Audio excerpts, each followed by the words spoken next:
Bom dia, ouvinte. Nós estamos iniciando agora o Momento Espírita, aqui dos estúdios da Web Rádio Meimei, que fica na Avenida Doutor Labieno da Costa Machado, em Garça, São Paulo.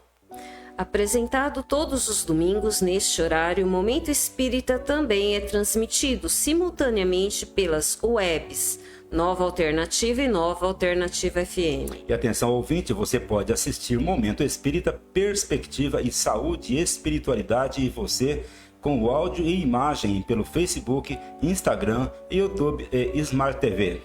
Hoje é 23 de novembro, primavera de 2025. Nossos cumprimentos a todos que nos acompanham. E vamos ver os temas desta edição. Trabalhar com prazer ajuda o cérebro e fortalece a alma. E sem uma perna, como que a pessoa com uma prótese se vê no mundo espiritual? Até que ponto podemos confiar nas lideranças religiosas? Como saber se uma nova ideia pode ser aceita pela doutrina espírita? Ante a lei de causa e efeito, como explicar os avanços da medicina? A contribuição do espiritismo para a melhoria moral da humanidade. Rádio Meimei com diversos programas em vídeo durante a semana. E você pode participar de Momento Espírita enviando perguntas ou comentários para o WhatsApp para o 14 98105 1535. Imagem do livro. Livro que estaremos sorteando na edição de hoje entre os ouvintes que nos mandarem um WhatsApp dizendo que querem ganhar o livro. Se não fosse assim, como seria? Do Espírito Antônio Carlos, pela médium Vera Lúcia Marinzec de Carvalho, editora Petit. Ligue 14 981 05 15 35. Na equipe de Momento Espírita hoje, na sonoplastia e supervisão técnica, o Leandro Carvalho e Augusto Tavares. E nesta apresentação agora, Luciana Assis e Cláudio Zacarias. Momento Espírita. Um tempo de paz.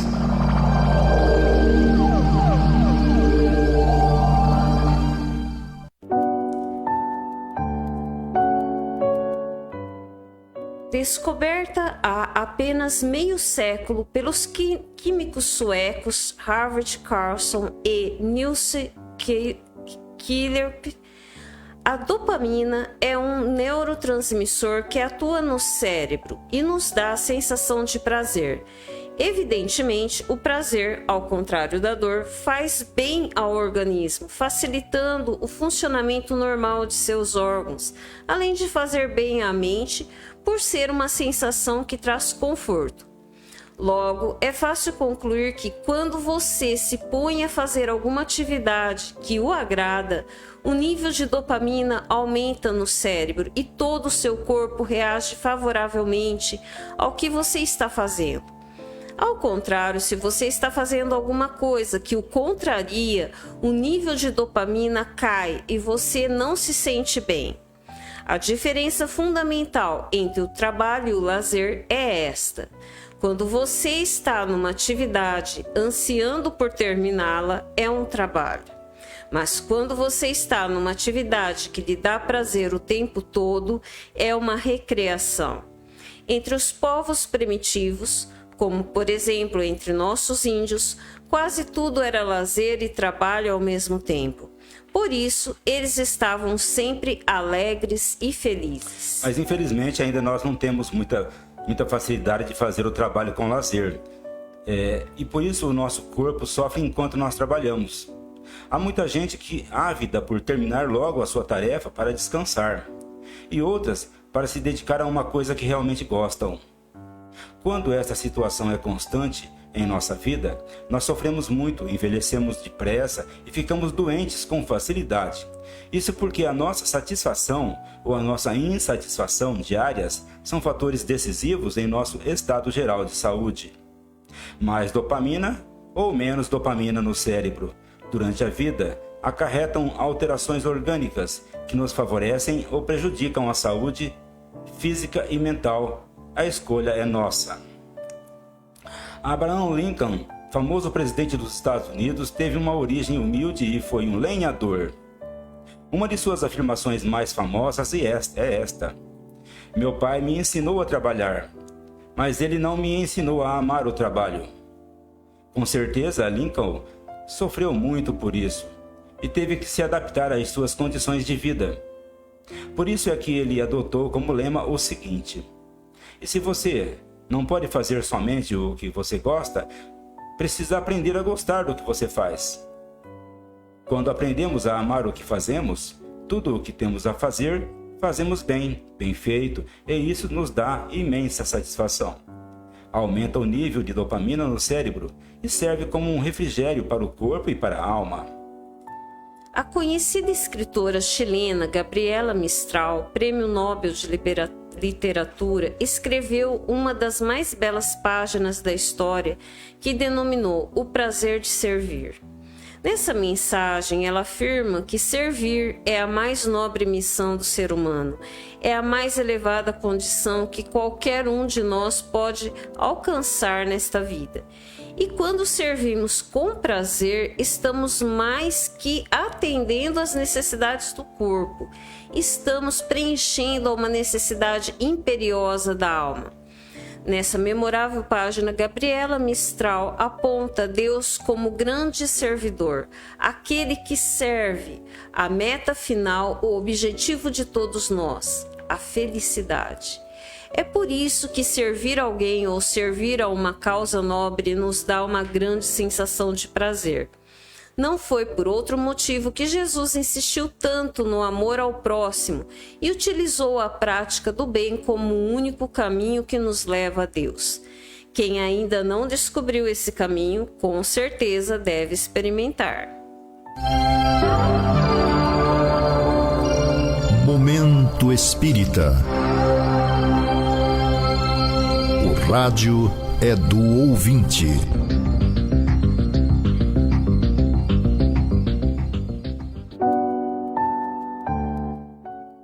E bem, ouvintes, vamos iniciar agora este segmento com uma pergunta feita pela Mariana, que é residente no bairro Araceli, aqui em Garça. E diz ela: uma pessoa perde uma perna num acidente e em seguida ela consegue uma prótese, ou seja, uma perna artificial que vai lhe servir durante o resto da vida. Minha pergunta é a seguinte: quando essa pessoa morrer, como que ela vai passar para o mundo espiritual?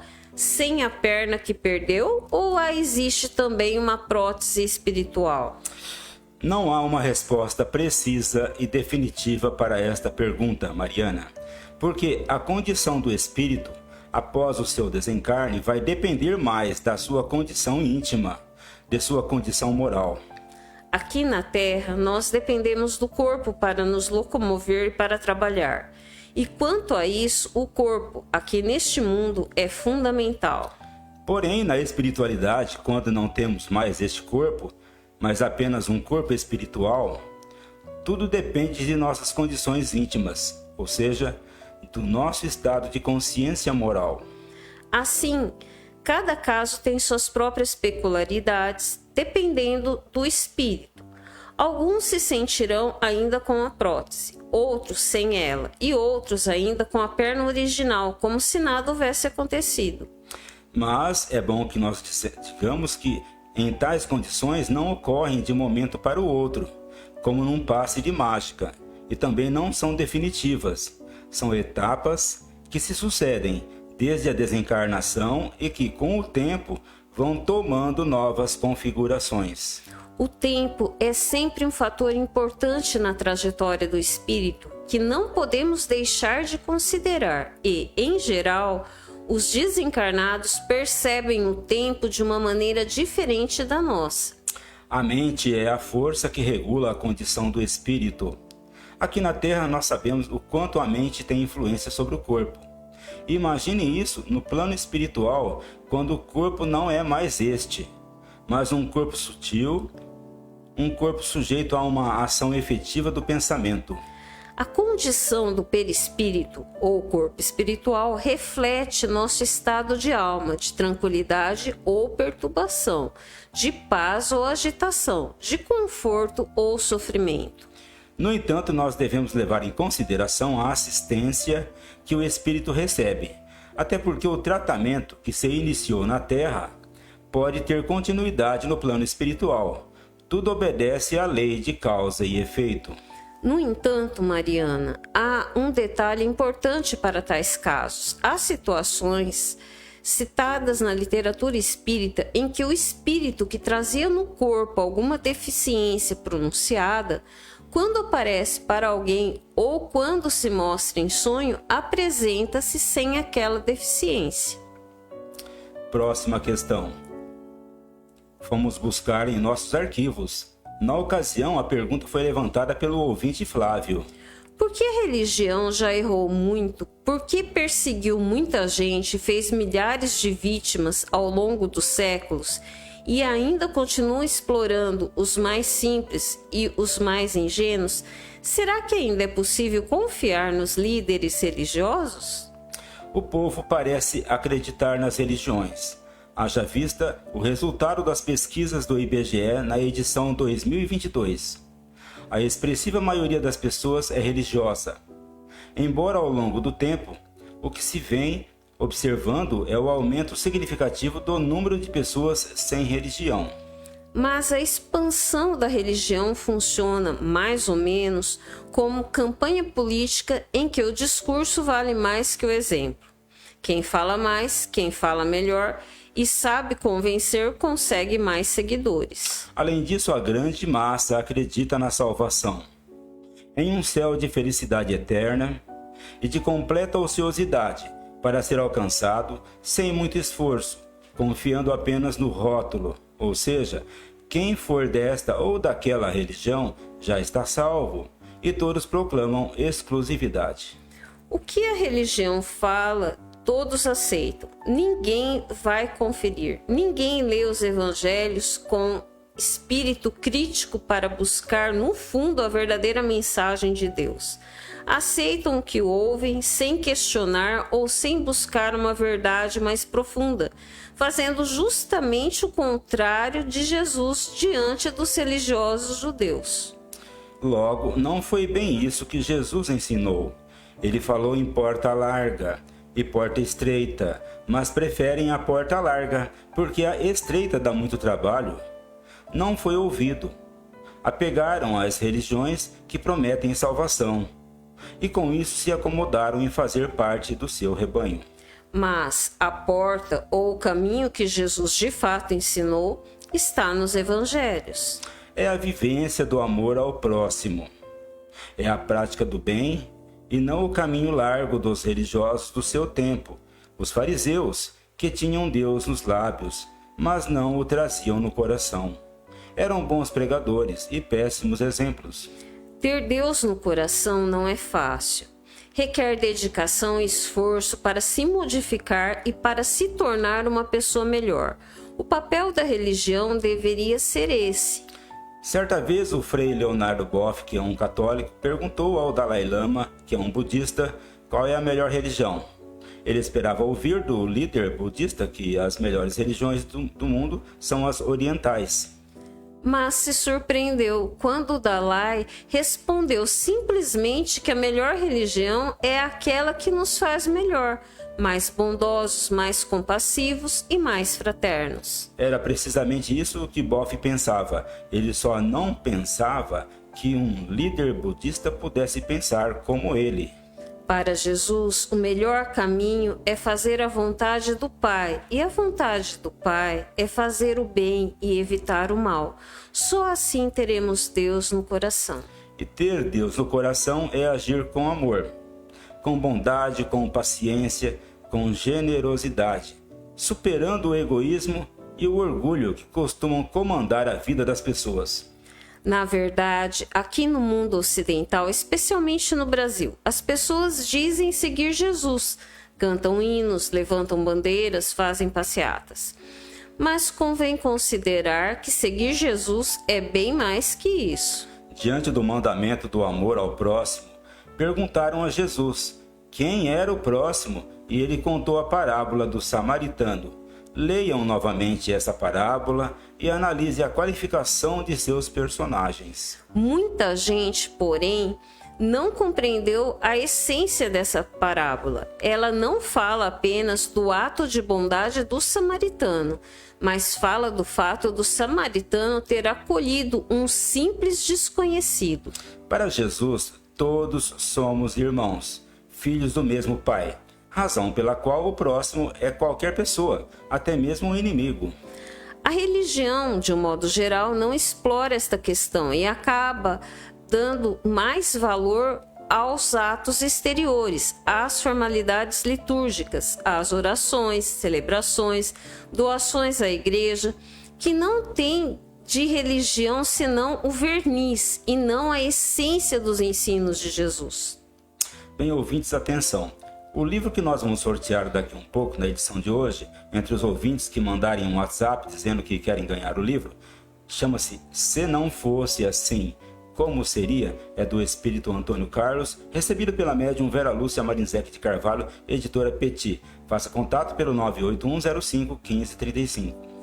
A próxima questão vem do mesmo ouvinte de Vera Cruz e diz o seguinte: qual é o critério ou mecanismo exato dentro da doutrina espírita que define o ponto de equilíbrio e o momento correto para que um princípio fundamental estabelecido seja modificado ou abandonado?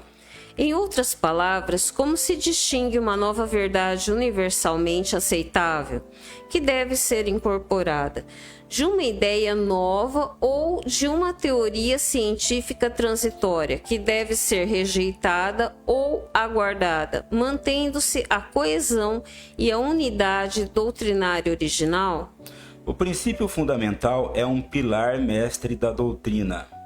É a partir dos princípios fundamentais que ela se ergue, como se fosse o alicerce ou a fundamentação que vai manter a doutrina em pé, comparando a doutrina a um grande edifício.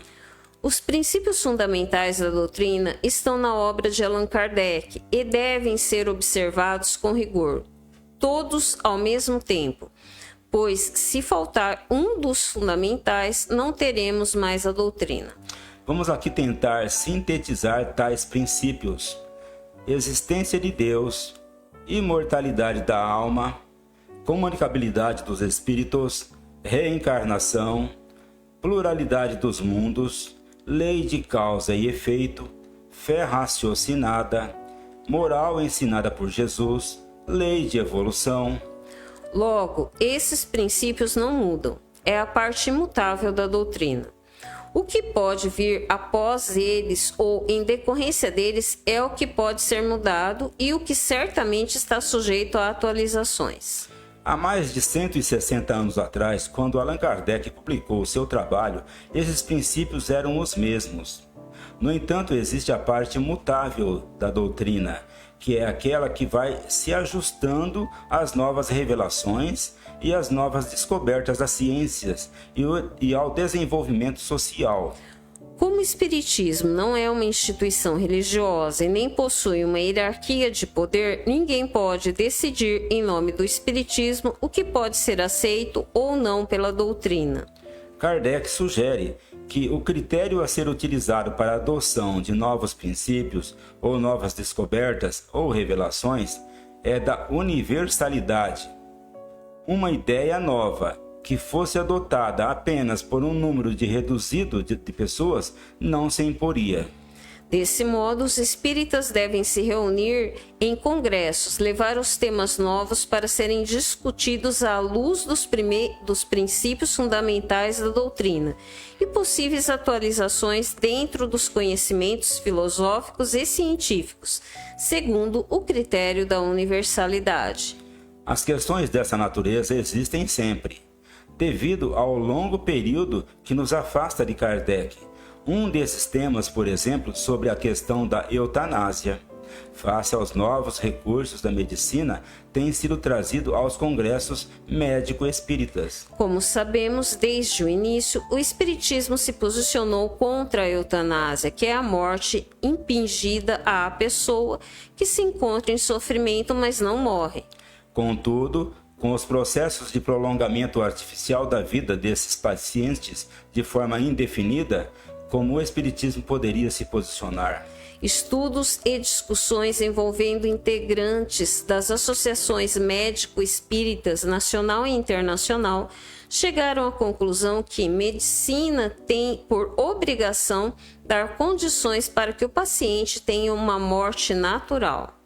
Isto quer dizer, em última análise, que tanto a eutanásia, que seria antecipar a morte, quanto a utilização dos instrumentos para prolongar indefinidamente a vida, a distanásia, contrariam a postura do equilíbrio, do respeito humano e da caminhada natural do espírito, ferindo um princípio da doutrina. A distanásia faz sentido numa situação específica em que ainda há chance de retorno à vida. Logo, os médicos espíritas optaram pela ortotanásia, ou morte natural. Desse modo, eles se posicionaram sobre um novo tema tratado à luz dos princípios espíritas. Atenção, ouvintes, o livro que nós estaremos sorteando na edição de hoje, entre os ouvintes que mandarem um WhatsApp dizendo que querem ganhar o livro. Se não fosse assim, como seria? É do Espírito Antônio Carlos, recebido pela médium Vera Lúcia Marizete de Carvalho e editora Petit. Contate o 981051535.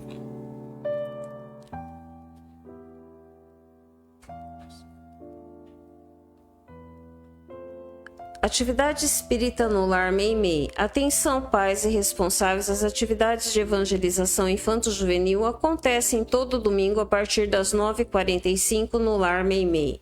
Às 10 horas, reunião da mocidade. Já a Biblioteca Batuíra do Caminho de Damasco empresta livros, DVDs e outras publicações a quem se interessar. Permanece aberta diariamente às reuniões do passe. Os passes são aplicados diariamente no centro, menos nas quintas-feiras, às 18 horas.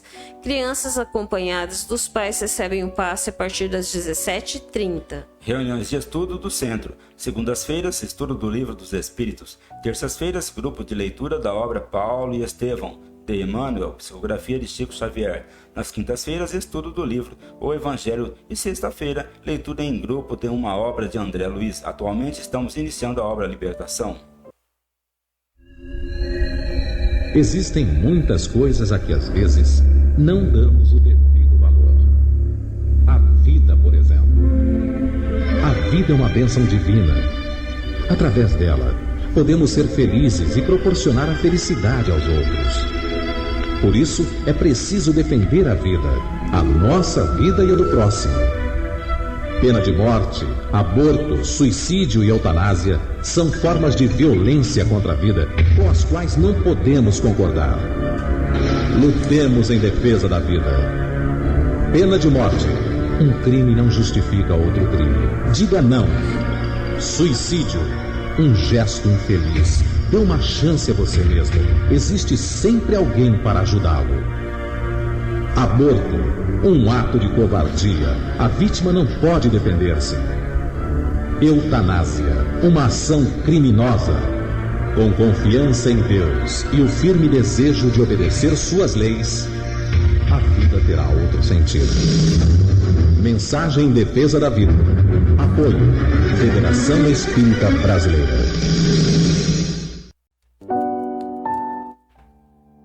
Próxima questão. Dias atrás, alguém levantou a seguinte questão e pede uma explicação. Vi notícias que diziam que um menino baleado na cabeça no Rio de Janeiro se recuperou e que 2 senhoras cegas receberam um tratamento e voltaram a enxergar. Se esses problemas tivessem acontecido 30 ou 40 anos atrás, essas pessoas não se recuperariam. Quero saber como o Espiritismo pode explicar essas situações, tendo em vista a lei de causa e efeito. As ações humanas não modificam a lei natural. Considerando que cada um vai responder pelos seus erros, tudo o que lhe acontecer estará de conformidade com a lei. Se hoje temos melhores condições de atender aos doentes porque a ciência progrediu, certamente as consequências do passado podem ser atenuadas pela ação humana. É o que chamamos de misericórdia divina. Num passado bem distante, quando um espírito reencarnava com débitos do passado, ele tinha que enfrentar situações bem piores que as de hoje. No entanto, esse espírito, se ele tiver o mérito de reencarnar bem depois talvez conte com o amparo da ciência para atenuar seu sofrimento, porque a ciência sempre progride e a medicina passa a ter novos recursos. Com isso, o espírito não deixa de responder pelos seus erros, mas o fará de uma forma mais serena, talvez mais demorada, justamente por conta da misericórdia divina, apoiada nas conquistas da medicina. Desse modo, uma cura espetacular como a do menino baleado e das senhoras cegas contribuirão para o avanço desses espíritos de uma forma mais atenuada, mas sem deixar de cumprir a lei. Lembremos aqui a Jesus: se vossa justiça não exceder a justiça dos escribas e fariseus. Jesus está se referindo à lei de Talião: olho por olho, dente por dente, não entrareis no reino dos céus. Quando Jesus assim falava, estava se referindo à misericórdia de Deus, que não existia na lei de Talião, mas que ele proclamou porque faz parte do processo da evolução dos espíritos. Não é cristão, portanto, agir com uma justiça dura e implacável contra aqueles que erram, mas, na medida do possível, usar de misericórdia para com eles, como Jesus costumava fazer. Livro que vamos sortear logo mais entre os ouvintes que mandarem um WhatsApp dizendo que querem ganhar o livro Se Não Fosse Assim, Como Seria? Do Espírito Antônio Carlos, pela médium Vera Lúcia Marinzec de Carvalho, editora Petit. Ligue 14 981 05 15 35. Momento Espírita. Mensagem para a nova era.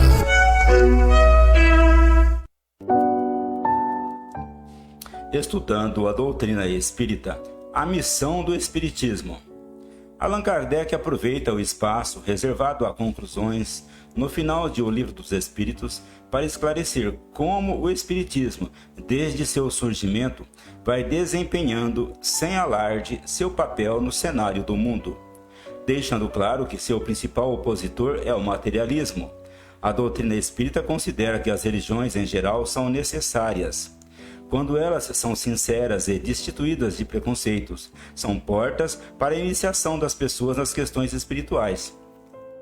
O espiritismo, no entanto, tem um papel definido, enquanto desvenda a realidade do mundo espiritual, mostrando tratar-se de uma dimensão de vida paralela à nossa, de onde provêm os espíritos que aqui chegam e para onde vão os que aqui desencarnam. Segundo Kardec, o espiritismo que se apresentou ao mundo no ano de 1857 vem passando para vários períodos. O primeiro foi o período da curiosidade, provocado por fenômenos mediúnicos inusitados. O segundo, o período do raciocínio e da filosofia, mostrando a racionalidade da doutrina ao apoiar-se em princípios científicos.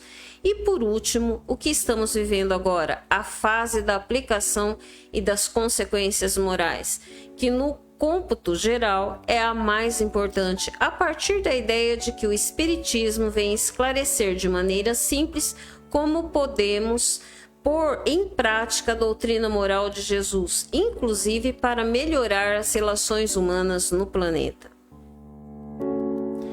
E vamos ao sorteio do livro entre os ouvintes que entraram em contato conosco neste domingo. Se não fosse assim, como seria? Espírito de Antônio Carlos, pela médium Vera Lúcia Marinzec de Carvalho, editora Petit. O livro sai para a nossa ouvinte Thelma Scarpinello. Parabéns, residente aqui na cidade de Garça. Prezados ouvintes, agradecemos sua amável audiência e atenção. Se vocês permanecerem na web rádio Meimei, vão assistir em seguida Perspectiva com Maris Carvalho e Vitor. Obrigado, ouvintes, pela sua audiência. Fiquem com Deus e até a nossa próxima apresentação. Para encerrar, vamos ouvir uma mensagem espiritual na voz de Chico Xavier.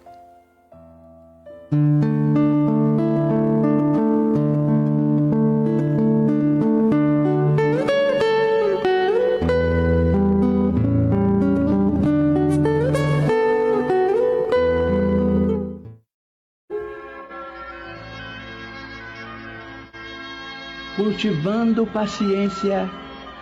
Se você foi vítima de preterição em serviço, reconhecerá que isso aconteceu em favor da sua elevação de nível. Se perdeu o emprego ante a perseguição de alguém que lhe cobiçou o lugar, creia que alcançará outro muito melhor.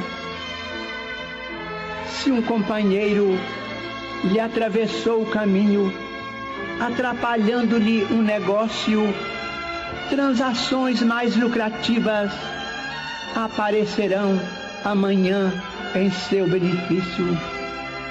Se determinada criatura lhe tomou a residência, manejando processos inconfessáveis, em futuro próximo terá você moradia muito mais confortável. Se um amigo lhe prejudica os interesses, subtraindo-lhe oportunidades de progresso e ajustamento econômico, guarde a certeza de que outras portas se lhe descerrarão mais amplas aos anseios de prosperidade e de paz. Se pessoas queridas lhe menosprezam a confiança, outras afeições muito mais sólidas e mais estimáveis surgirão a caminho, garantindo-lhe a segurança e a felicidade.